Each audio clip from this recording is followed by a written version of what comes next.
Bitcoin is close to becoming worthless. Let's go.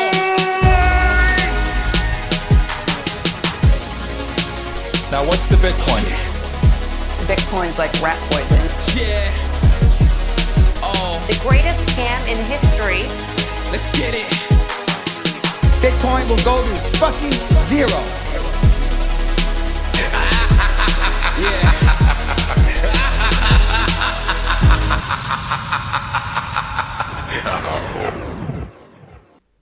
Welcome back. This episode is with Karl. If you haven't yet listened to our first episode, Bunnies, either check in the show notes, I'm sure Jordan will have linked it, and if he hasn't, you can search on the Ungovernable Misfits website or in any of the podcast players. I always enjoy speaking to Karl. He's doing some really cool things, and we have a lot to learn from him. Before we dive into this episode, I just want to say thank you to everyone who boosted the last show with fundamentals, and I'm going to read through some of the top boosts before we start.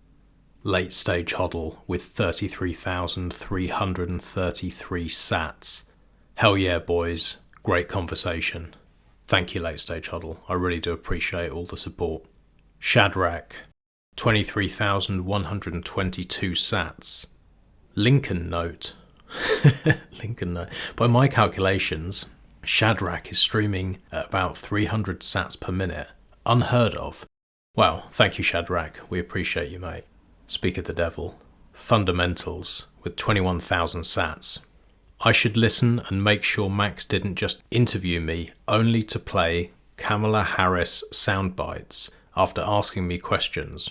I think this is an important conversation. While I didn't mention it, attacks on samurai are motivated, I believe, by institutional simping, a desire to make the space more palatable. Imagine making that personal trade-off only to find out that some institutions were coming anyway because they had no choice, but the rest would sell their Bitcoin at the first sign of trouble. It's just not worth it. It's just not worth it. It's just not worth it. That's what he typed. Zwartit or Zwartit with 21,000 sats. You should start a separate podcast altogether. Thoroughly enjoyed this talk. Rod Palmer with 21,000 sats. Fundamentals can't resist the chance to name drop Alan Farrington. Alan Farrington goes to my Bitcoin meetup. Business Cat with 11,111 sats. Satchel of Richards. Powerful. Chad Farrow with 10,000 sats. Great episode with fundamentals. 8 Mithrandir with 7,777 sats. This fundamentals guy is my kind of Bitcoiner. Me too. We love fundamentals here. Spencer. Yes. Fuck the scale bros. Mummy can't use it. We need to onboard 100 million users next week. Man, these sort of ideas have kept me so lonely in Bitcoin. Love to hear someone on the same page. Spencer again, with 6,969 sats. So nice listening to fellas that get it. These ideas that frustrate the meetup attendees who want to have the same old convo about fiat mining, off Bitcoin and jerking off Sailor. Those are the ideas that ring true to me. Great convo, fellas. And final boost from Chad Farrow with 3,333 sats. Any podcasting 2.0 or no agenda listeners out there looking for more philosophical takes on Bitcoin, check this out. Max at Ungovernable Misfits and Fundamentals are both stand-up guys, and this is a great conversation. Thank you, Chad Farrow. I appreciate that. And thank you, Fundamentals, for coming on. Thank you also to Vake, Blazer, John Gold, Abel, or Abile, Fomomatronic, Dan, Bitcoin Boomer, BTC On Board, Cyborg, and Pizer the Pleb for all boosting as well. I would read these, but I would need another separate show. But thank you to everyone. I really do appreciate it. Before we start, I just want to say a quick thank you to our sponsors. I'll start with Cake Wallet, our new sponsors. it took me a long time trying to sift through and find people that ungovernable misfits would work with. It might sound like it's easy, but there's a lot of scammy bullshit in the space. There's lending and thieving and everything else that goes along with it. And to find a company that just builds and ships without all the bullshit is tough. Cake Wallet have been around for a long time, and you can use them on pretty much every platform. You can use them on your iPhone or Android device, or for desktop, you can use them on Windows, Mac, and Linux. The UX is clean and simple. Literally any idiot can use this, myself included, but under the hood it's pretty powerful. You can connect this to your Bitcoin and Monero nodes. You can use silent payments. You can exchange within the wallet. And for those of you who actually use your Bitcoin, you can buy gift cards to pay for petrol, groceries, or anything else you might need. If you care about your privacy, security, and actually building this circular economy we will talk about, I'd suggest checking Cake Wallet out. Go to cakewallet.com. For Android, you can download the APK or otherwise visit the App Store. And if you have any questions, you can reach out to me, and I'll be having Seth and some of the other team members on the show very soon. Check them out at cakewallet.com. And finally, a huge thank you to Foundation. We wouldn't be where we are without them. They have been supporting us for years now and helped us grow. I had someone whinge in the comments that I had said the best hardware wallet, that it was definitive, and apparently that's legacy, so I'll rephrase it a little bit. I think, and most of the people that I respect think, that Foundation make the best hardware device. The Passport is fully open source, it's beautifully designed, it's piss easy to use. Literally anybody can use this thing without having to read a million guides just to send a transaction. It has all the features that anyone could really need, and if you really struggle, you can pay an extra $99 and have Bitcoin Q&A hold your hand through the setup process. You can even have help setting up a multisig. This is the hardware that I suggest to all my friends and family, and if you haven't already checked them out, go to foundation.xyz and you can use the code ungovernable for a discount. If you have any questions, you can reach out to me. Enjoy the show.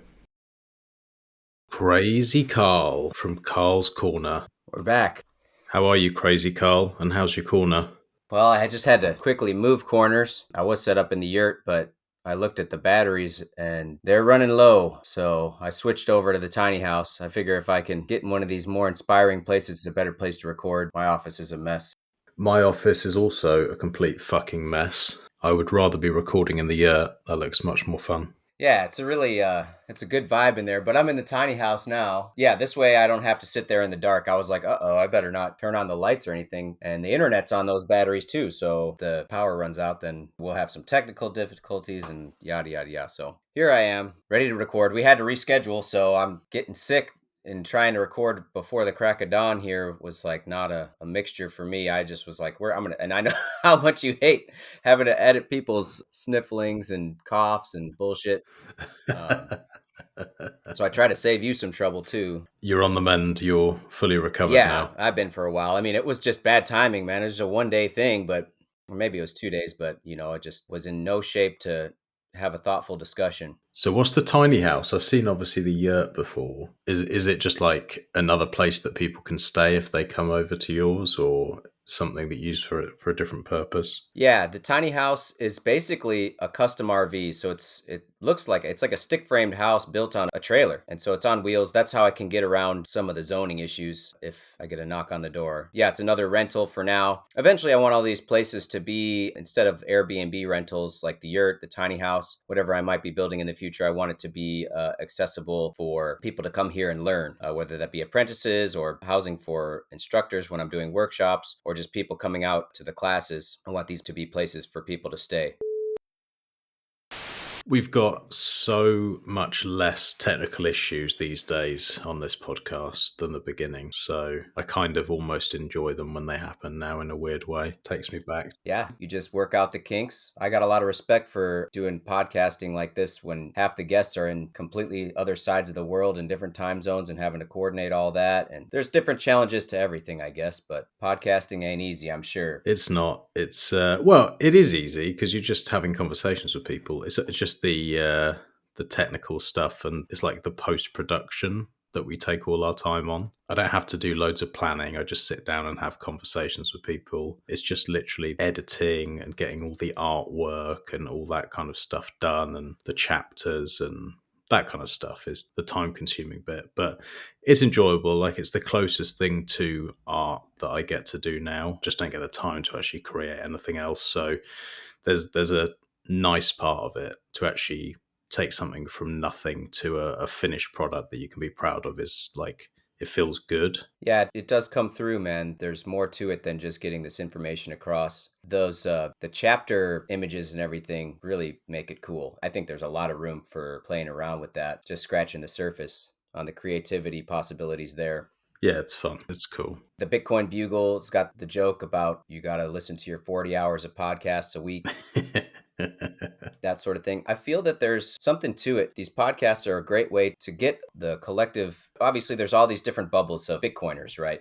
The Bitcoin TradFi folks, the permaculture homesteading folks, like what I'm doing, the people that are hardcore and go to all these meetups. But the podcasts are the way that this information, intellectual and experiential capital can get dictated and shared across the group quickly. I think that it's a great mechanism for facilitating this cultural capital. Because I do think that Bitcoin, sure, it's money, but it's also this network, and it's a group of people trying to create a culture together. And there can be many different cultures that plug into Bitcoin itself. But we can see that this podcast is developing its own culture just around the shows that you guys do, regular shows, and then these, what are they called? The confabs, right? Mm-hmm. It's cool, man. Yeah, for sure. Yeah, there is a sort of culture around ungovernable misfits now. And it's cool. Like, I like exploring the stuff slightly on the edges of Bitcoin, like we're going to talk about today, because there does come a point where you're kind of comfortable with your setup, and yeah, you might make a few changes and things, but you're not worrying about the price too much. You're just part of a circular economy.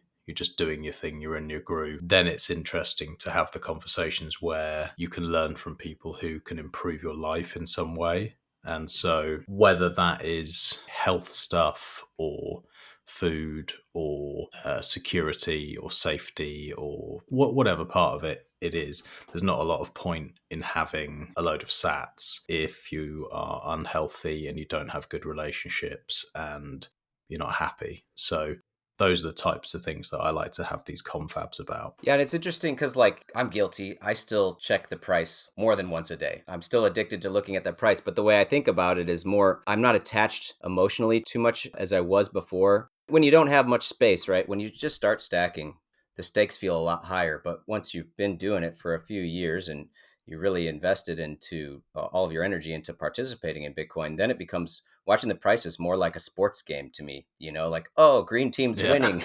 You know what I mean? So I just kind of like to check in and see how the score is doing. So you start there checking the price all the time, right? And you get a little bit more comfortable with Bitcoin and you start to understand, okay, yep, pretty much the price is going up forever, Laura. Now, why do these sort of other aspects or ranges of thought start to come in? Like, well, now I got to start focusing on my diet. Now I should start focusing on my mental health or developing skill sets that might make me more useful to my community. I think that this comes down to the concept that I talk about with the 8 forms of capital a lot, where if you've got a really strong form of financial capital in Bitcoin, then you kind of feel comfortable in that, okay, I've got my financial capital covered. There's only so much I can do to focus my time on developing this financial capital, and it's very strong. So now I have sort of opened up some freedom in my expenditure of my time to build and strengthen these other forms. And whether people are actively thinking about it this way, like I am, I definitely am trying to diversify the expenditure of my time to build as many of these other forms of capital in addition to the financial capital of Bitcoin at once. But I think it's just a natural tendency for people, once they start to realize that their financial capital is much more secure than it has been in the past. Now they're feeling comfortable spending their time developing skills, learning new things, focusing on their health, to make sure that that financial capital can work for them the best it can. I think that's true. I think there's also like an element of self-respect that comes in when you're in the grind of daily fiat life. For most people, at least, it's like you're kind of living month to month. And if you could survive 6 months or a year without a job, you're probably doing pretty well. And so you're just trading your time for money that pays for you to be able to rent or pay your mortgage and get some food and go out on the weekend possibly and just live a normal life like everyone else. And I think that stops you from valuing your time because you sort of are selling most likely your dreams and things that you'd rather be doing and pursuits that you'd rather be chasing for something that most of the time is empty and soulless, like sitting in a cubicle, doing some job you probably don't care about. And I think in a weird way, you kind of know it, like deep down, and you lose respect for yourself. Whereas if you have been involved in Bitcoin for long enough and hopefully you've managed to ride a cycle or two, it allows you a little bit more time where you might be able to pursue the things that you care about a little bit more and care about yourself a little bit more and the people around you a little bit more. And then you think, well, okay, what's the next step? I just don't think that without it, it's as simple to do that. I guess in my situation, I can only stack so many sats, right? I can only earn so much financial capital. And once that's maximized, the great thing is that because the more that I save, the more purchasing power I get as the longer I continue to save that Bitcoin. And that gives me some optionality in the future. And this is, it's talked about over and over again, right? Like the purchasing power affords you the ability to have optionality because now you can take some risk. If whatever new expenditure of your time doesn't pay off, then you can fall back on that savings to bridge the gap. So now you can start to really pursue some of these things that instead of making sure that you have the security of the cash flow of the fiat mine, you can instead take some risk and lean into what is truly motivating you or inspiring you to participate in the culture. To me, I've just been thinking about Bitcoin over and over again as like this culture. The more I can participate in it, the better off I am, the more I build it. Basically, we're a group of people all working together with Bitcoin as the border of this new culture, right? We're all trying to bring in things that this culture needs from the outside, from that fiat world. And then as soon as that energy is brought into that culture community, we keep it circling around in this circular economy. And this comes down to like the permaculture principles and ethics that I have found myself really living by. The ethics are earth care, people care, and the third one I call non-extraction. The founders call it redistribution of the surplus back to the system, which is a really wordy way. Non-extraction is a good way to put it. When you think about Bitcoin as a culture with Bitcoin as the border defining the realm of this culture, then if you're practicing non-extraction, you want to be bringing energy in from outside that culture and then holding that energy inside the culture. And whether that's through the circular economy of just trading goods and services, I think it's also important to be sharing this intellectual and experiential capital, thus building the cultural capital. We create these memes, right? Not your keys, not your coins, and all this stuff to help new participants in the Bitcoin culture to succeed. Because if new people come in and they succeed, then our culture grows and then our Bitcoin becomes more valuable. There's more utility to it. There's more people for us to interact with, so on and so forth. Mm-hmm. Yeah, the non-extraction part is key. I think the people that do best are the people who can listen to not your keys, not your coins, and try and give back in some way, try and learn from others. And the circular economy that is growing in Bitcoin there's a lot of things in Bitcoin that trouble me a little bit at times at the moment, but that's one thing that I am seeing grow, and it's pretty exciting to see, like people offering their goods and services. And when you've been around for a while, you kind of know most people who can do most things for you. You don't often have to leave the Bitcoin economy, which is really, really cool. That's what I'm working towards. And I think a lot of us here in Michigan, people have probably heard about the Michigan Bitcoin culture and community and how we have so many meetups. Really, it's not a lot of people involved in each individual meetup, right? Maybe the biggest ones attract 30 or around 30 people. And then sometimes the smallest ones is just 4 or 5 people. But collectively across the whole state, the total number of participants is in the hundreds, right? So now we've got hundreds of people that are all kind of linked together peripherally in this decentralized manner. Each meetup is its own little bubble. And then there's cross-pollination between them. So each person is, well, not each person, but many people are kind of going to one meetup, attending another one, whatever's in their range. Like I like to try and get to meetups within 2 hours. I'll be happy to go to a meetup there. And so the idea though is like, why? Why would I be willing to travel 2 hours to participate in these Bitcoin meetups just to go and talk about Bitcoin? Well, once again, it's because I'm trying to, and this kind of gets back to the homesteading aspect, right? Now that I've got Bitcoin, I'm starting to, granted, I was on this, I kind of did it backwards where I was interested in producing my own food, trying to build resilience in my power production, so on and so forth, trying to insulate myself against uncertainty. Bitcoin played a huge role in that. But now, in order to grow enough food for you to live on, to survive if shit hits the fan, right? That naturally means that you can't just land at exactly enough. You need to overshoot it. You need to have extra in order to ensure that there's enough for yourself. So once you start to produce extra, what are you going to do with it? And so in my instance, I found that Bitcoin culture and community in Michigan could use my extra produce. And so now I have an incentive to travel 2 hours to this Bitcoin meetup because now I can provide the extra maple syrup that I'm producing, produce the maple syrup for myself first, and then the extra I can now add to the Bitcoin culture, keep the energy, once again, flowing around and not extract from the community and take the sats elsewhere, keep the sats flowing around inside. It's probably worth me mentioning to anyone listening to this, if you haven't already, it's worth listening to our last episode. What was it called? Like Bad Bunnies and Bud Bunnies. Bud Bunnies. That was it. Bud Bunnies. I'm sure we can put a link in the show notes, but it's worth listening to that. Yeah, I remember you talking through all of this kind of stuff, and one thing that stuck in my head was you were saying the only issue with opening yourself up to selling produce and allowing people to know that you have produce and that you've insulated yourself and that you have power and everything else in a disaster situation is that in a disaster situation, potentially people will come to you and you can't then protect yourself from that. Have you ever given that more thought? Like, because it's a double-edged sword, isn't it? Often with Bitcoin, it's like you want to open yourself up to lots of people to make these connections, but by making connections, sometimes these connections will be bad ones. And you want to give information about what you're doing because that's helpful, but also you don't want to give too much information because that can also be problematic. So it's this like fine dance of how involved you are and what you say and what you do. And I've never quite found the right balance. I find I'm maybe a bit more of a hermit than I'd like to be. I don't know how you balance that. Well, I think ultimately I'm trying to balance that by building this culture and participating around with Bitcoin. If I can, let me back up. So, natural capital is something that most people used to value and have. And basically, what natural capital is food production when it really comes down to it. I mean, it's the trees, the soil, the plants, the things that you wield in a natural way around you with your time.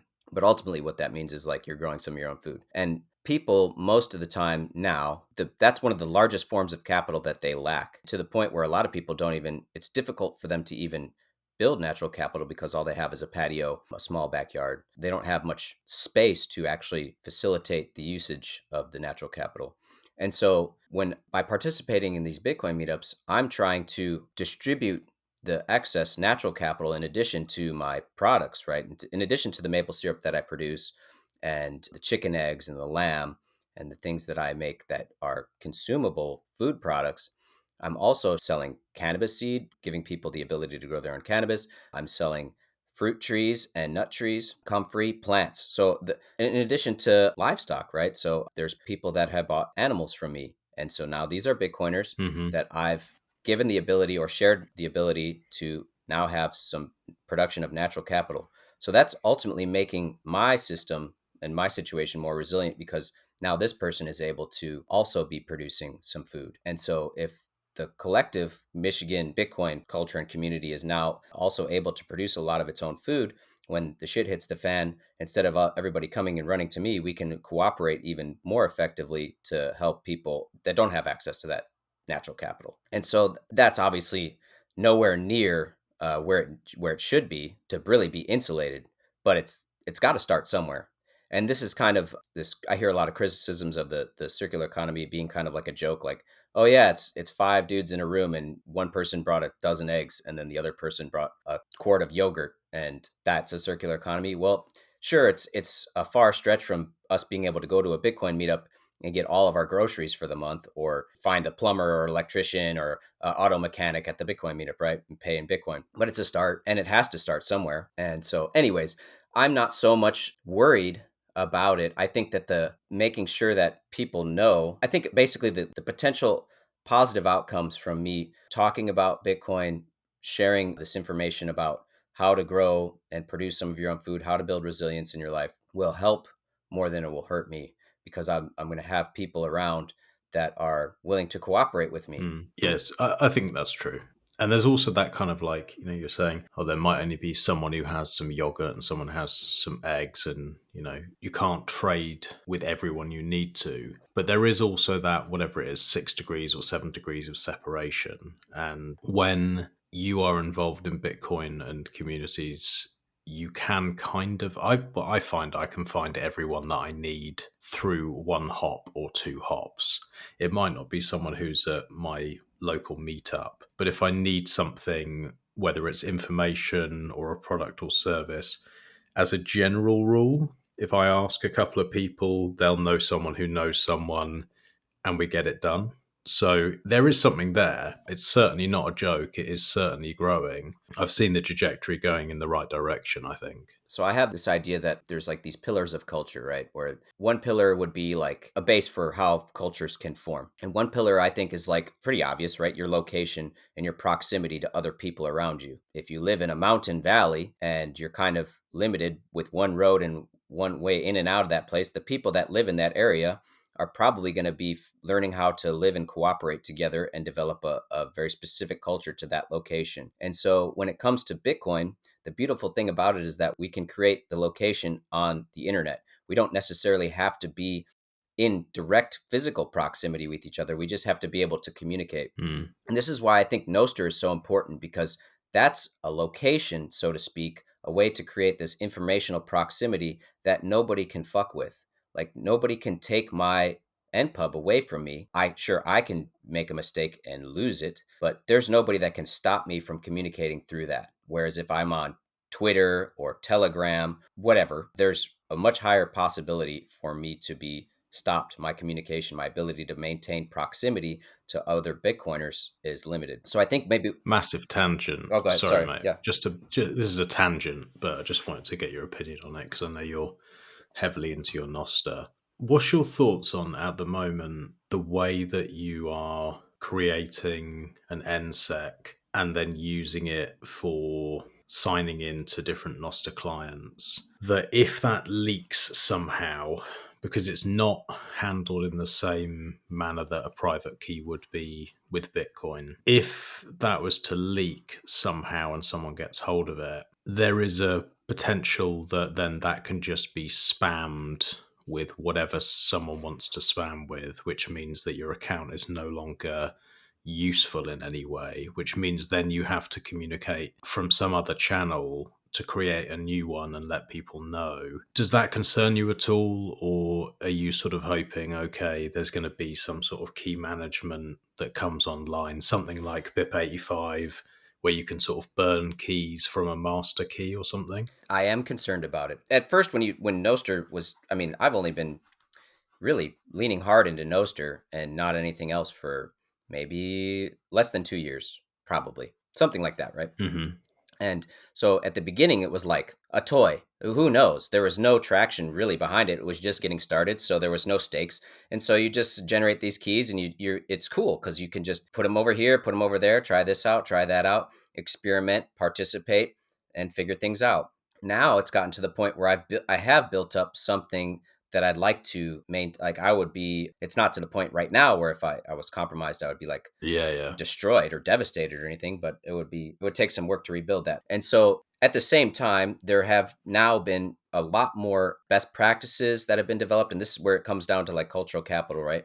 First, it wasn't really understood how leaky the DMs were, right? And there were some things that happened that were just like, oh, this is not good. We need to make sure people understand what's going on here with these DMs and what kind of information you're leaking. And also the key management.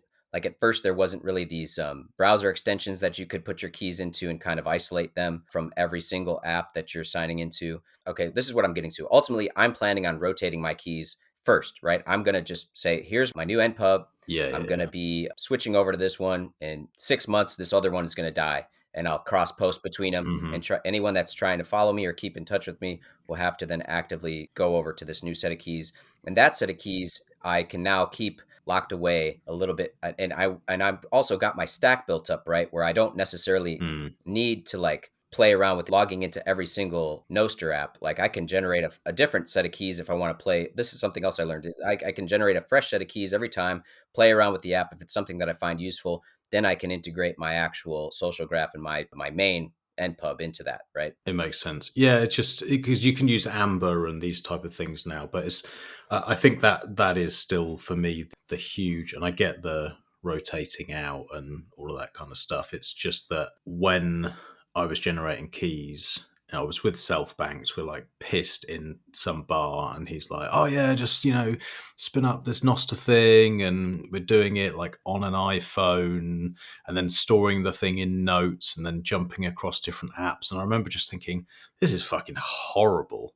This feels really uncomfortable for someone who's coming from the Bitcoin side and making sure that keys are generated offline in a very specific way, and that nothing ever leaks and everything is air gapped." To then be like banging it into all these different apps. So I think from the sounds of it, we get there, and you will eventually have like your master key, and you will have then like child keys. And then if that then leaks, you won't have to do what you're talking about. You will actually be able to just rotate it out without the potential for loss, because there's a chance that like what you're doing, particularly, which we're going to get into in a second, is very, very valuable to a lot of people. And then those connections are valuable to you.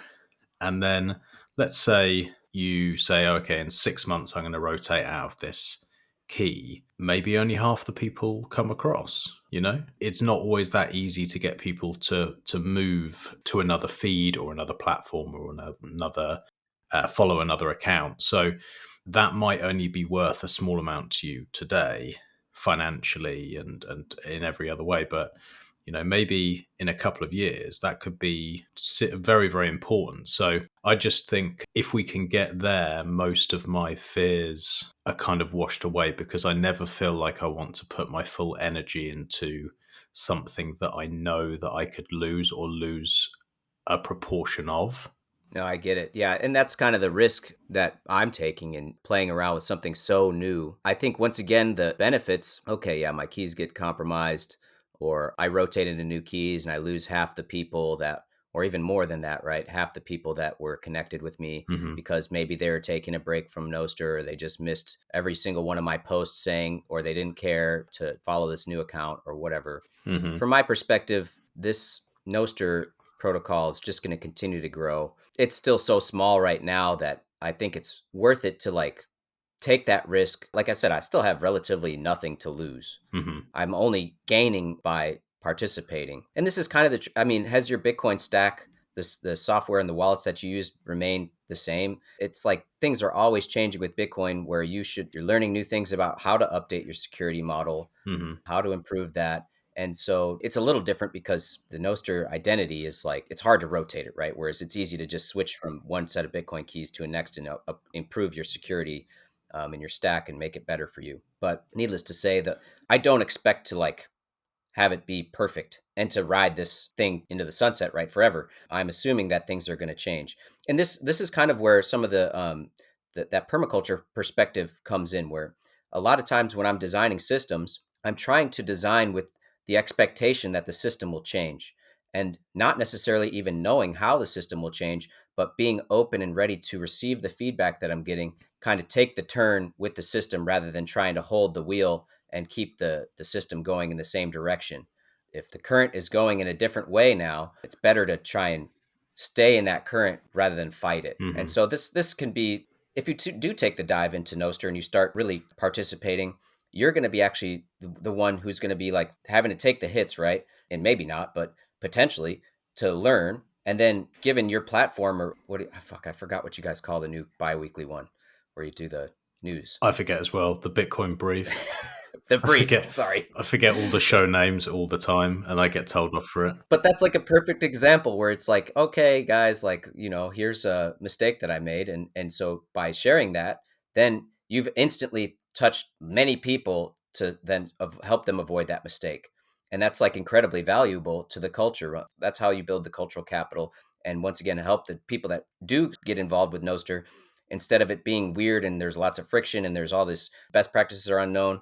We're actively working on trying to figure that shit out. So then new people, as they come in, are off to a better start. They're going to succeed more. They're going to bring more people in, and the whole system will grow. Are you seeing a lot of interest through NOSTR on what you're doing and what you're building? Absolutely. It's really funny because like I joke, like people, they're inspired a lot of times, like especially when I'm doing something interesting, integrating Bitcoin into the homestead systems. I mean, we talked about the rabbits and the rabbit colony last time, but it doesn't hurt to reiterate. Like, what I do is I grow cannabis and then I integrate meat rabbit production in with the cannabis. So the rabbits weed and fertilize the cannabis, and then the cannabis actually feeds the rabbits. And I also have integrated Bitcoin mining into this situation where I use a Bitcoin miner to actually heat a little tiny cold frame, a small greenhouse, which then I start the cannabis in there in the spring. So I'm mining some Bitcoin, growing this cannabis, integrating that in with the rabbits. And now it's gotten to the point where I'm able to sell some rabbit breeding stock, some live rabbits for Bitcoin to other people in the Bitcoin community. So now I'm spreading out my natural capital, sharing that with the Bitcoiners. And then I'm also producing this cannabis seed, which is going out for Bitcoin to Bitcoiners. And so the system is not only, basically I say that the rabbits are doing the work of growing the cannabis for me, and then they're paying me in meat. And then the cost of the output of the cannabis seed is actually subsidizing the cost of the rabbit feed, to the point where I'm still profitable growing the cannabis. So now I'm ultimately getting that rabbit meat for free. I was going to connect this back to what we were talking about. I lost my train of thought. I was asking just, interest from people on NOSTR and everywhere else in what you're doing and how they can implement similar systems, principles into their lives.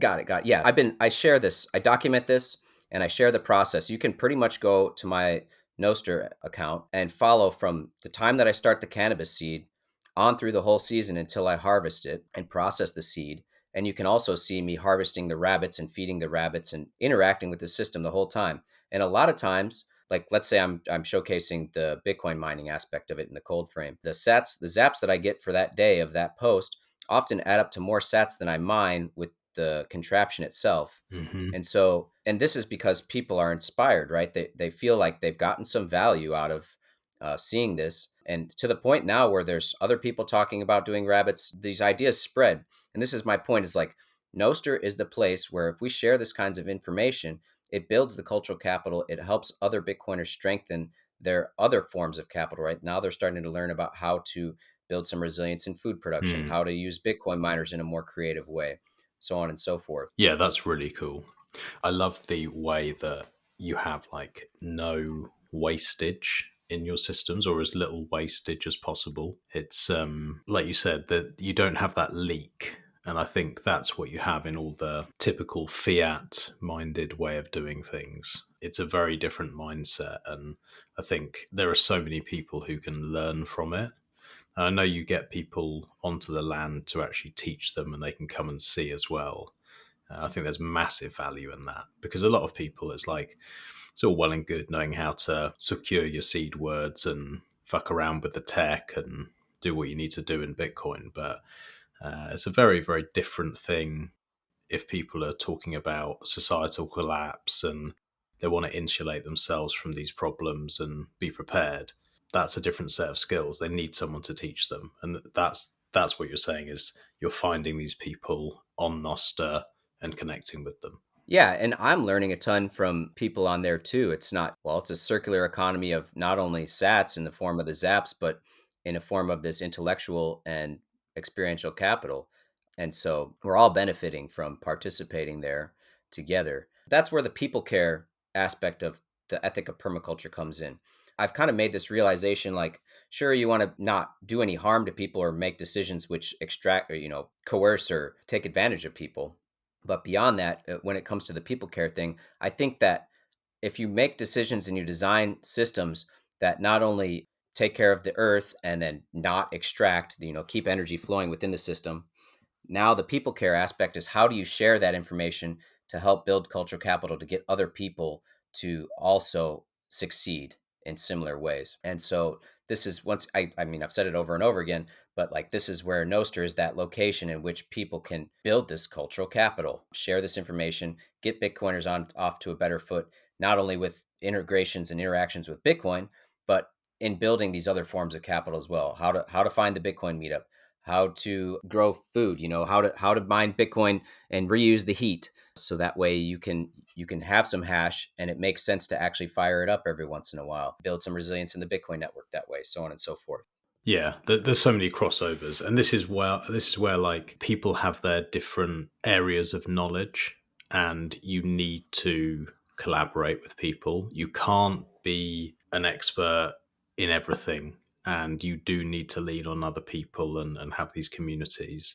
If I have a question on mining, I'm going to go to John or someone in that group, into the pleb miner group. If I want to learn something about permaculture, I'm going to come to you. If I want to get really deep into security and tech stuff, then I'm going to speak to Q&A. And you always need to have someone that you can ask the questions to and can help guide. And if that's reciprocated, a lot of the time it isn't actually sats being spent between people. It's a lot of the time it's like favors, which is a preferable way actually for me to do things. Well, of course, if transaction fees are going up forever, we better develop mechanisms to avoid having the Bitcoin transaction be the last resort in trying to work out the deals, right? But beyond that, there's like huge opportunity.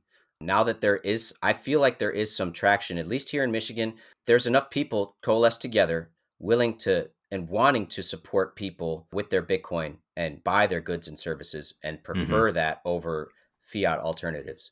And so as a mechanic who is a Bitcoiner, if you can find your Bitcoin meetup, now you have a huge opportunity to be the only guy in town who's the Bitcoin mechanic. And all the Bitcoiners in that local community will probably choose to try you out first. And then if you kick ass and do a really good job, then for sure all of the new people you're gonna get recommended, and then all those new people are gonna want to use you as the mechanic too, because I want to keep my Bitcoin in my local community. I don't want to have it leave. I've worked so hard to get it here, to accrue it. If I can spend it with the mechanic and then at the same time, a month later, sell that mechanic a lamb and earn some of that back, every time we make this exchange, if the value of the sats is going up, we all are left with more sats at the end of the day, even though we're continuously transacting with each other, if that makes sense. Every year that I sell the lamb, it's less sats that I'm getting for that lamb. That means that person that's buying that lamb for me is holding more of those sats every year. So on, the circular economy spirals up, right? With more sats being held in that group over time. Yeah, definitely. And you don't want it leaking outside of those groups and outside of people who maybe share similar values to you. Like, my worst nightmare is Bitcoin becomes something that's just held by a load of bankers and finance bros, and it's held by Coinbase, and the people who hold their own keys don't want to spend it because all they care about is number go up. And to me, then it's just like a wasteland. And then this is the opposite of that. That's like everyone growing together, and you don't care about the dollar value. You just care about being able to spend it outside of the other system, because there's been times where, like, especially early on, I wanted to buy no KYC sats, and it was hard to find someone who would sell, or there was premiums, and you were sort of jumping in and out of the traditional financial system and Bitcoin, and sort of crossing through bank accounts and stuff, where that could potentially cause you issues down the line. Once you're into Bitcoin in a no KYC way and you're interacting with people and buying goods and services, it's very good for privacy and it's very good for building the communities. It's very difficult to look at it from the outside and the traditional financial system and see what people are doing and how they're growing. Yeah, and I've come to realize, or at least this is my opinion lately, is that KYC Bitcoin is like the biggest threat to Bitcoiners, like developing a Bitcoin culture separate from the fiat thing, right? Instead of just taking your Bitcoin and using it as a way to interface in and out of fiat to gain purchasing power is one thing, but to develop a separate Bitcoin economy and culture, KYC Bitcoin is the biggest threat to that. If everyone is captured by having their Bitcoin attached to their actual fiat identity makes it very difficult to have freedom in this alternative community. So I think that, yes, KYC is incredibly damaging and it should be avoided. Now, at the same time, let's say I've got a guest over here and they want to buy some stuff and I'm like, oh, I love Bitcoin and you should pay me in Bitcoin. And they're like, well, how do I do that? I don't have any Bitcoin. How do I get it? In that instance, I think it's easy to, there's like levels here, right? Where you say, okay, well, do you have Cash App? You can buy Bitcoin on the Cash App and send me the Bitcoin that way. And now that's KYC Bitcoin. And you don't need to explain all that to them, but it's opening the door for them to participate in Bitcoin. And then hopefully they find podcasts like this where they learn about these things and then they can take steps in order to transition away from interacting with Bitcoin in a KYC manner into interacting with Bitcoin in a non-KYC manner. I find myself getting bothered and maybe I shouldn't worry about it too much, but there's plenty of people out there that are stacking sats and they could be doing a little bit more effort to participate locally and probably benefit from that instead of just DCAing through their River account and through Swan. They make an effort to DCA by going and picking up a bunch of barn miners jerky and then reselling it at the Bitcoin meetup. So they're taking their dollars. I guess you can't buy barn miners jerky with dollars. So that's probably a bad example. No. But finding something that you can buy with dollars, right? Taking it to the Bitcoin meetup, turning that into sats, and then also providing that now you've filled a hole in the demand of the market of your local meetup.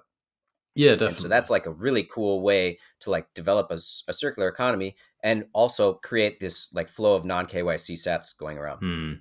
Yeah, definitely. If you can find a service that you can provide. I mean, that's, this podcast, we get sent sats, we get streamed sats, and it's a good way to get some no KYC sats on Lightning. That's nice. If people ask me, people I like, because I don't normally share anything about Bitcoin anymore, but if people I like are asking about it, I'll always say, if they're like, oh yeah, how do I get some Bitcoin? I'll think about something that they could do for me and then I'll pay them in Bitcoin. If there's something I want to buy from them or something they can do for me, if they're whatever, an accountant, a plumber, whatever, a welder, and I need some work doing, I'll be like, well, let me pay you in Bitcoin. You got no KYC Bitcoin. And that's like the ideal way in. Yeah, and can you see how this kind of interaction, this incentive model, like starts to decentralize things again? Like all of a sudden, you're trying to find ways to interact with not companies, not corporations, but individuals. You can't get much more decentralized than operating directly with an individual for some good or service that you need. And then I think maybe we were trying to touch on this where the social capital almost becomes more relevant than financial capital of the Bitcoin exchange, right? Because now you've got a lot of reputation riding because it's such a small community. There's huge opportunity to be really embedded in that community, but it comes at high stakes because if you make extractive choices to that community, it will be quick. You'll be quickly removed. Yeah, word gets around very fast.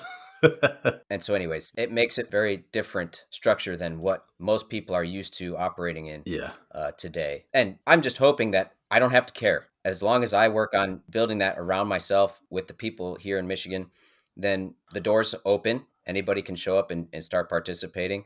And otherwise, we're good. We can do our own thing. So when people are coming to you to learn some permaculture techniques or to buy some produce, what do you find is the thing that people are most interested in learning? Is there a specific thing? I think a lot of people are interested in the techniques around how to, if they're interested in the rabbit meat production, they're interested in like, how exactly am I doing that? And that's tricky because how I'm doing it is often changing. And as I'm learning, I'm always finding a different way. And also the system itself changes as it matures. So what I'm doing today might not necessarily have even worked when I first got started because the system hadn't matured into the situation it is today, necessitating the techniques that I'm using. But that's why I try, and I guess that's everyone's tendency, right? Is to think that like, okay, if you're doing a thing, all you need to do is get that tool and do it this way, and then you can create this outcome. And instead, I think I'm trying to help people be interested in like how they can take what they know, what they have, like the aptitudes and skill sets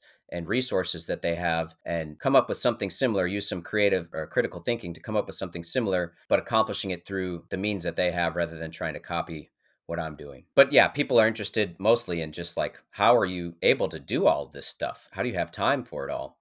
And that's where the 8 forms of capital comes in, because everything that I'm doing, when I spend my time doing something in the food forest, usually I'm also feeding my rabbits and I'm also facilitating the growth of some food product while I'm either harvesting or planting something else.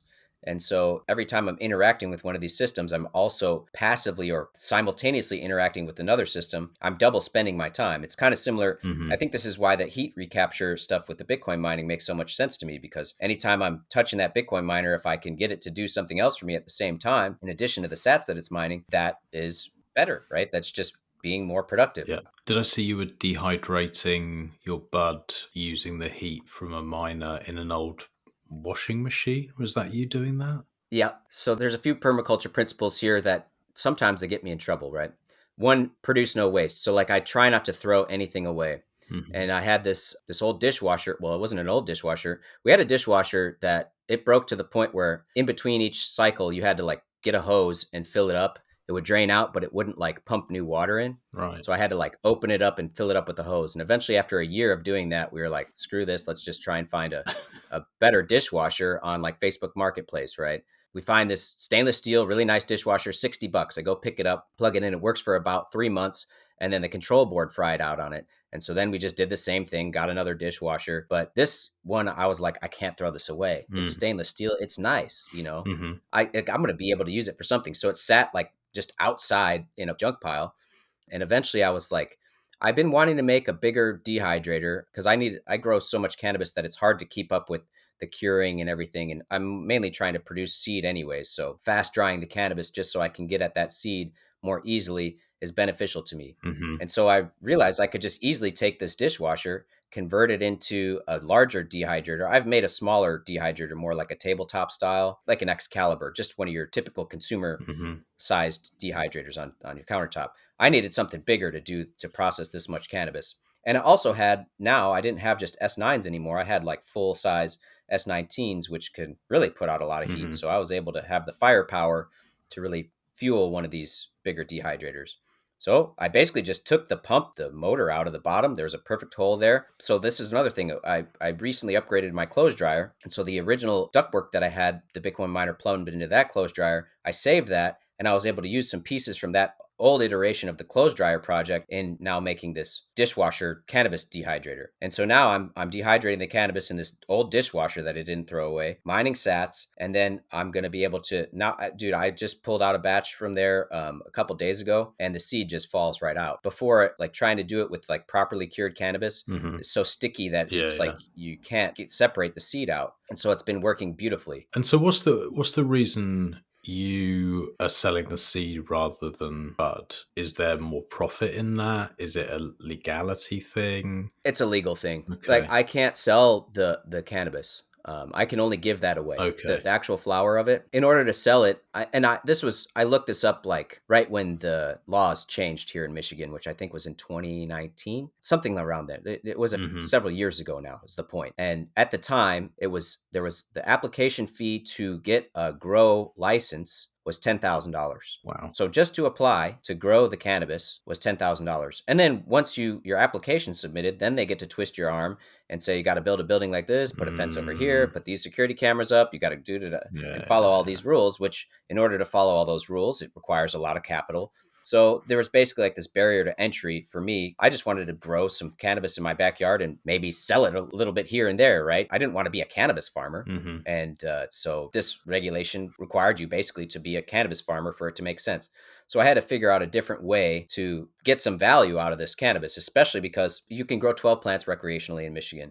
When you're growing 12 plants outside, you can grow a lot of cannabis. And I found myself like growing so much cannabis that I couldn't even give it all away. Yeah, they're pretty big. And so I was like composting this cannabis, which was like, it was crazy to me to think that I'm just like throwing this in a garbage pile, basically. And so that's where the rabbits came in. I figured if I can't give all the cannabis away, then I can at least feed it to the rabbits and then turn it into rabbit meat. And it's doing something for me then. And then there was just like this happy accident where one of the plants turned into like a hermaphrodite one year. I thought it was a female. It ended up getting stressed out to the point where it did release some pollen. And and I pollinated the cannabis. But that actually was cool because then I had seed to plant for the next year. And then I realized like, hey, this self-pollinated cannabis wasn't that bad. And this is actually and it was growing better than it was before. So I was like, oh, maybe other people want some of the seed. And I started off just giving the seed away, and people were also enjoying and liking the seed and what the cannabis was producing. So then I was like, well, maybe I can sell this stuff. And I looked into the way in the United States, the way a cannabis seed is treated, it's the same as hemp, because you can't tell from the seed if it's going to produce a plant that produces THC or no THC. And so I'm able to ship this seed because it's technically hemp or treated like hemp to all 50 states. Well, at least I don't know about all 50 states, but I ship it to many states. I haven't had the opportunity to ship to all 50, but anyways, from my understanding, it's legal to do that. Okay. There's proper connoisseurs around different strains and stuff like that. Do you just grow one type, or do you dabble and try and create different strains and play around with things like that? I've kind of just taken the approach of, I started off with cannabis just that I liked. So I had this, my favorite when I was living in Los Angeles and I could go to the cannabis store and just pick out whatever I wanted. What I really liked was this super lemon haze, or the haze variety of strains. And so that's what I started growing here was super lemon haze. And then I thought, and this was before I even knew anything about the licensing and the laws and everything. I just had this idea like, oh my God, there's going to be so much competition. If I ever sell this cannabis, I have to have something special, something unique. I can't just grow like the most potent or the most whatever. It has to have some sort of different appeal. And so I figured if I could get the most beautiful cannabis, then that would be my angle. And so I ended up getting this other strain called pineapple pomegranate, which has these really awesome reddish pink pistils. And I've just been following this path of using what I like to compete. It's kind of like the wineries around here. There's all sorts of different wineries. There's all sorts of different breweries. And so each one is kind of like specializing in its own particular thing, whether it be these ciders or dry wines or sweet wines or whatever, right? And so I figured the cannabis industry would be kind of the same. When I used to meet up with the guy in the parking lot at the 7-Eleven or whatever and pick up a bag of weed, it was like I was just going to get what I got. And of course, every time they're like, this is the best stuff you're ever going to try, man. It's the most potent. And so that's not the case anymore. Like you said, people are kind of, they're able to get the flavor that they like,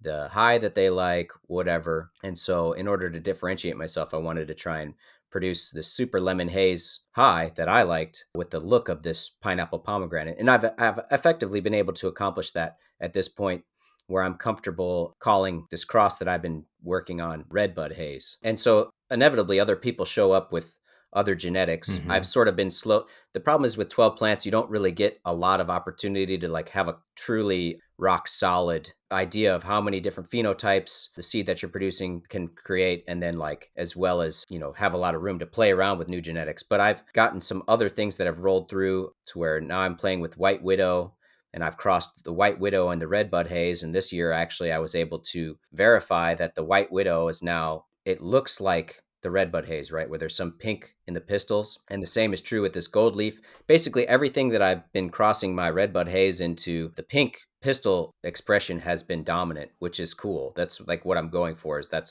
I want to be able to produce this beautiful red pink pistil cannabis. When it's flowering, it's just very impressive in my opinion. Similar to like some of these dark purples and stuff that turns black, and it just doesn't look like a green plant with, white hairs, and it's impressive. And so anyways, that's kind of where I'm playing with. I'm just trying to create some sort of landrace variety that grows really well for my situation, and hopefully people with similar climates, it will also do well there. But I've had people show me that their plants are doing well in the southern states and elsewhere. So I always find things are too strong for me now. I don't know if it's because I haven't smoked for a long time, but whenever I was buying bud in the UK, it was just blow my fucking head off. And it was just then not enjoyable. I don't know if people are just trying to get the potency up and that's all they're caring about. But yeah, it was too strong. I agree. And it's interesting, like the more I grow cannabis, ironically, the less I seem to be consuming it. And that's probably just a product of also just having a lot more shit going on in my life, and I can't just be stoned all day. I do have some friends that come over with what they like, and it's just like that stuff is, they're able to use cannabis. They can, for whatever it is, their lifestyle that allows them to be smoking a lot more, consuming it a lot more. And so they have a different tolerance level. And yeah, I'm just like, this is uncomfortable. Yeah. Not necessarily what I'm interested in anymore. There's certainly times where that can be fun, but man, I got shit to do. You know, like if I like to use the cannabis in order to help me solve problems, basically, is where I'm at with it.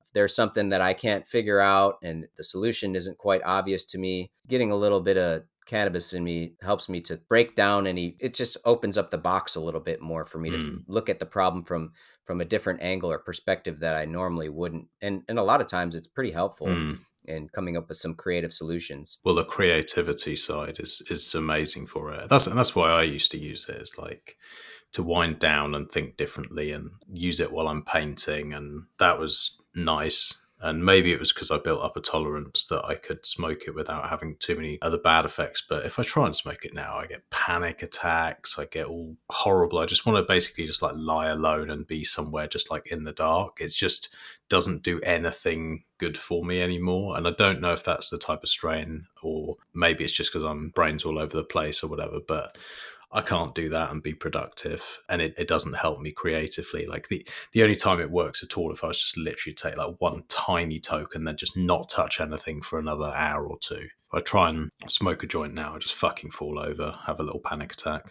It's no good. Yeah, that's not fun. And surely there's something out there. Maybe now that they're like, it's unfortunate that it's not totally accepted in all the culture. It's not legal everywhere, right? Yeah, the UK is still a bit of a pain in the ass. I mean, you can obviously order it online and all that kind of stuff, but it's not like America. Yeah, there's a lot more friction there for you to experiment with the different flavors and different experiences that you could get, because there's so many different strains and phenotypes and all kinds of different stuff, right? So when you can go into the cannabis shop and just take a gram here, a gram there, and try out things, then you end up finding, okay, this is my nighttime stuff, and this is what I use like when I'm having creative, you can find all these different flavors and varieties, right, that you can use for different reasons. Yeah.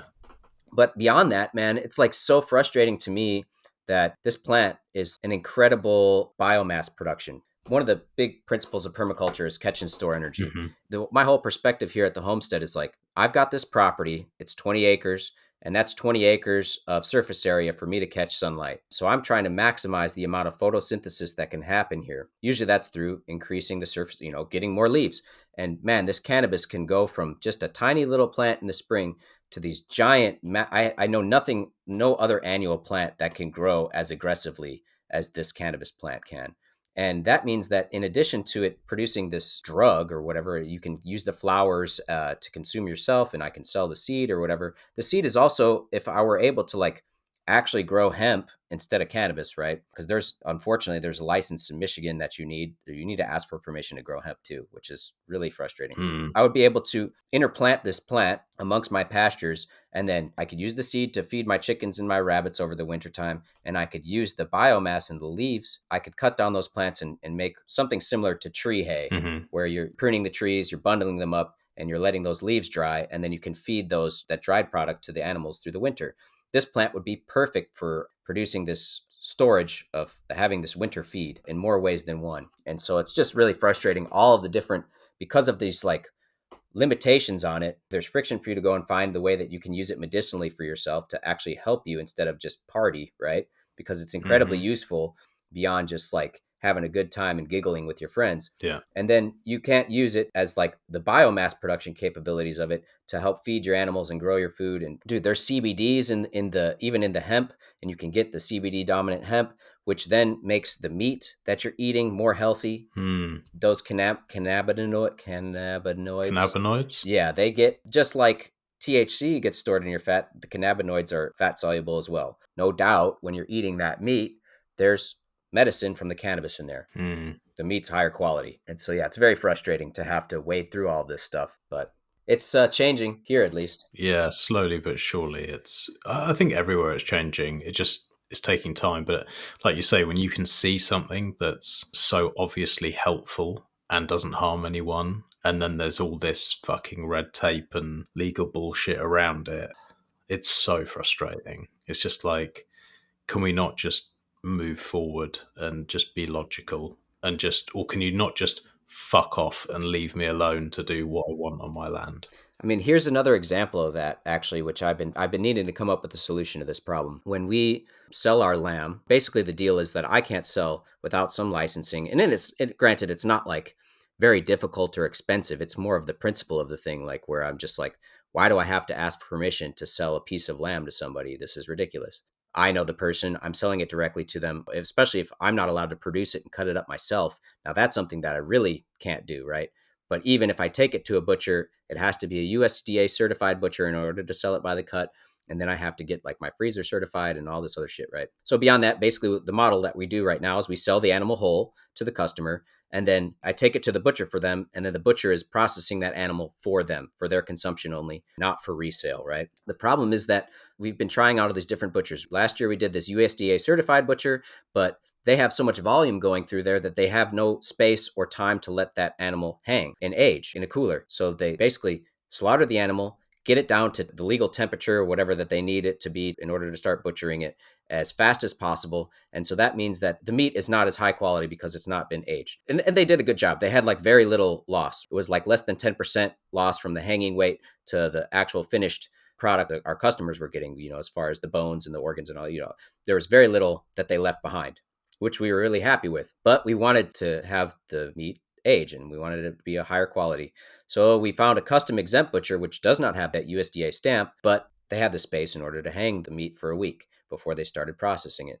And so the issue there is that the way that they do the butchering, they produce a lot more waste, over 10%. And so because I'm charging people by the hanging weight, there's like all this meat that they should be getting that's missing somewhere and getting caught in their giant meat grinder, whatever. It's not making it into a package and getting to the customer. So now people that I sold the lamb to last year, they're getting the same thing and it's supposed to be higher quality, but they're paying a few more dollars a pound for it, which is like, I didn't raise my price. I just changed the way that I had the meat processed, right? So it's very difficult for me to find any sort of consistency and set expectations for the people that are buying the lamb from me.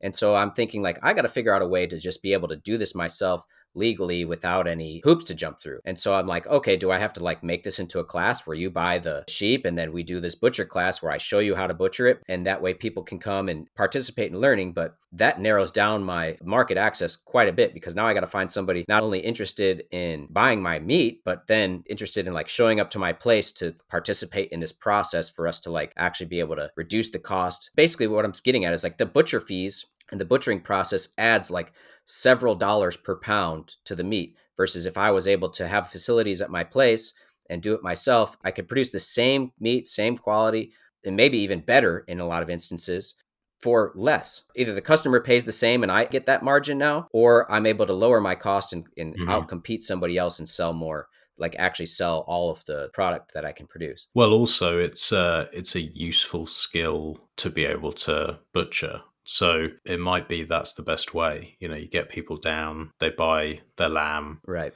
They learn how to butcher it, and then they take it with them. That I think is cool. I think that's resilience there. And so that's getting at just kind of like my whole, where I'm trying to shift gears into. I mean, I built this tiny house and this yurt and I rent them on Airbnb and that's cool. But like I'm reliant on Airbnb existing and providing me marketing so I can get cash flow from these things.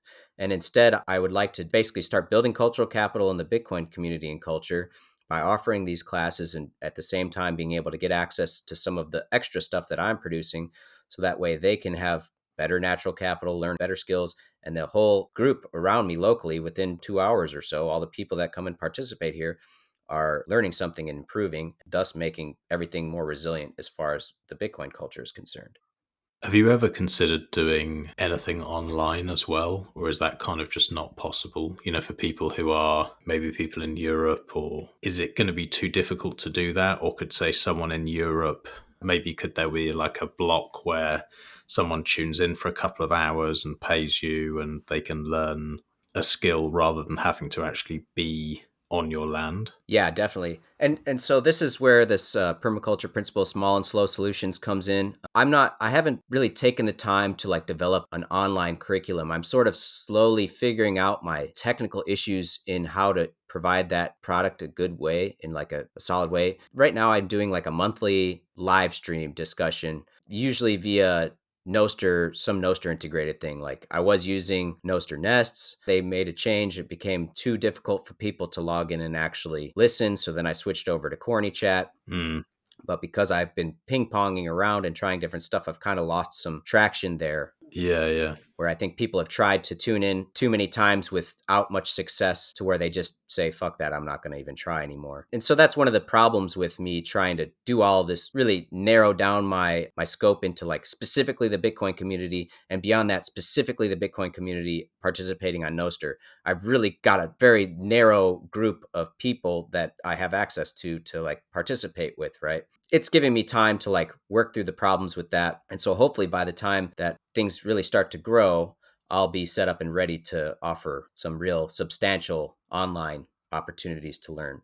I'm sure you've already thought of this, but if you haven't, it might be worth recording these and then cross-posting for people who aren't yet on NOSTR or were watching and then, because it wasn't working, sort of like trailed off. Maybe it's something that we can help with Ungovernable Misfits to get the word out. But I think if people see what was included in the live stream and see that it could be valuable for them, they're more likely to say, oh, maybe I'll spin up a NOSTR account and I'll go and watch this. Totally, man. Yeah. And it's a good thing that I haven't really committed, like actually just making the commitment of saying I'm going to do a live stream once a month has been challenging just to keep up with, right? This is a little aside, but Bitcoin meetups are successful, I think, in our area because they're consistent on the same time in the same place every month. And then there's more than one organizer typically per meetup. So that way, if one person can't fill in the duties, they go on vacation, they got something come up, whatever, there's another guy to fill that role. And so that makes it easy to stay consistent. And so what I'm finding is the same is true for these live streams, right? If I miss a month or if I'm late or there's no one, to help me if things don't go as planned, then there's all this uncertainty. And so then with the lack of consistency, then people aren't as inclined to show up. The point is that yes, I've tried to record these things. Half the time I've got a recording of it. Half the time something goes wrong and I can't, and I lose it, right? And so needless to say, it's fine that it is small and it's giving me time to figure out how to do this properly. So that way when I have an opportunity to get a larger audience, I am actually have worked through all this bullshit in advance and it's smooth and good. Yeah. Well, these things take time, mate, but I love seeing what you're doing. And if there is anything that we can do to help getting some of this content up and getting people to see it, to bring them across, you just let me know, because this is the sort of stuff I want to be involved in. I want to see people learning this. It's important, especially if the world goes to shit, being able to produce your own food and have these communities and look after your land and not leak energy. All of these things are really important. So I'll do what I can to send people your way. Man, and this is another example. It's just like the Meshtadellian community, the pleb miner community, all these locations that we're participating in together are really starting to yield benefits to the group, right? In general. And so, and like, as far as this whole homesteading thing and food sovereignty and energy sovereignty, like, it's cool to have some insulation if shit hits the fan. Ultimately, it's a great way to stack some more stats in general, because everything you're doing is reducing an expenditure that you need. So you're able to hodl more for longer. And not only that, but typically when you start to do this kind of stuff, you get valuable skills, like as far as when the power production, like how to troubleshoot issues. You start to just learn naturally by dealing with your own system, how to deal with that. And once again, you could start by trying to solar power a BitAxe or, get one panel to charge your phone or whatever. You don't have to start with a whole array on your roof to power your entire house or anything like that. You start small. And so, yeah, not only that, but when you're producing some of your own food, even if it's just peppers on your patio to make hot sauce, that's going to be some of the healthiest, best damn hot sauce you ever made. And you're not going to be able to buy it anywhere else. So it's going to be really valuable to you. And it's going to ultimately save you money. And you're learning a skill set on your patio that you can then apply should you get a different situation to a much larger scale. Or maybe you get an opportunity to have a garden plot in a community garden somewhere where you can scale up, or somebody else's backyard or whatever. When you start to build up these skill sets that are downstream of the incentives from Bitcoin, you start to see opportunities. And once again, if you focus on that participation with Bitcoiners in a Bitcoin community specifically, that's how this culture is going to get created. That's how circular economy starts. And that's how we build resilience. Not only if shit hits the fan, but it's just better, we just get to live better lives. And so one thing I do want to say is I've talked about the Bitcoin meetups in Michigan a lot. If there is anybody within the state of Michigan or, Chicagoland area, northern Indiana, there's a great website called michiganbitcoiner.com. That's got all of the meetups on it in the state. So you can find your closest meetup there. Come on out. They're consistent. There's going to be people there. Bring something to sell, earn some sats. and participate with us. Nice one, mate. Well, I appreciate everything you do. And yeah, I would suggest to anyone to check that out and have a look, see what Karl's doing, because it might just come in useful. And like you say, having good quality food is a good place to start. So thanks, mate. And we'll do another one, maybe 6 months down the line, see how this thing grows, see where you go with NOSTR. And I think more and more people will find value in what you do. Yeah, I'm looking forward to it. I'm so excited about the way that things have been going here in Michigan. And I think that we're setting a good example. And we're not the only ones, right? But there's plenty of states out there and places elsewhere in Europe that are focusing on this circular economy, focusing on building Bitcoin culture and community. And I just appreciate the ability to come here and talk about it a little bit. Definitely. Well, mate, we'll keep in contact, and yeah, we will speak soon. But thanks for coming on and sharing your knowledge. Anytime. I hope you enjoyed that, and to everyone who's been supporting the show by sharing, liking, boosting, or all the other ways that you've been helping this show grow, I want to say a big thank you from me and all of the Ungovernable Misfits. If you haven't already checked out the website, ungovernablemisfits.com, it's well worth taking a look. We have articles, podcasts, clothing, and artwork. Thanks again for all the support, and I'll catch you on the next one.